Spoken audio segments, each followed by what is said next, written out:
So as promised, before building our own project, we wanted to share with you some of the science behind this activity and show you sort of how it works and even some of the big parts associated with them.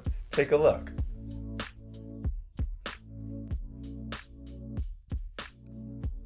And now on to just a couple scientific topics. And you guys are lucky because most people interested in this stuff don't get to learn about it until like college. But we're going to share with you a little bit about it today. And the first thing we're going to talk about is something called fluid mechanics, which helps us understand how air moves through different spaces, like ductwork in an air conditioning system. Here's another quick picture of what actual ductwork looks like, just in case you forgot from the introduction. Now, imagine the ducts in your house are like special tunnels that carry air to different rooms. Knowledge of fluid mechanics helps engineers know exactly how to design and size that ductwork so every room gets the perfect amount of air and breeze, and it's the perfect flow coming right outside of those vents. This picture shows just a few of the many examples engineers can pick from when designing systems. You can see flex duct, round duct, rectangular duct, and of all different sizes. But a couple crucial things they need to keep in mind when designing them are the further away that it gets from the source of the blowing air, and the more turns associated, the slower the air gets as it goes down the ductwork. I think this might help you understand even better. Think about a race car on a track. If the track has a lot of twists and turns, that car couldn't go as fast as it could on a straight road, right? Similarly, when air has to make all kinds of turns through the ducts, it slows down a little bit. So, HVAC professionals take all that information, usually in a really cool computer software, and calculate how big of equipment and ductwork they need for that specific project and space. The second topic we wanted to cover is also a big word, but try to stay with me. It's called thermodynamics, which is essentially how these systems turn warm air into cold air and vice versa. Before we share too much about thermodynamics, can you all quickly pause this video and brainstorm together?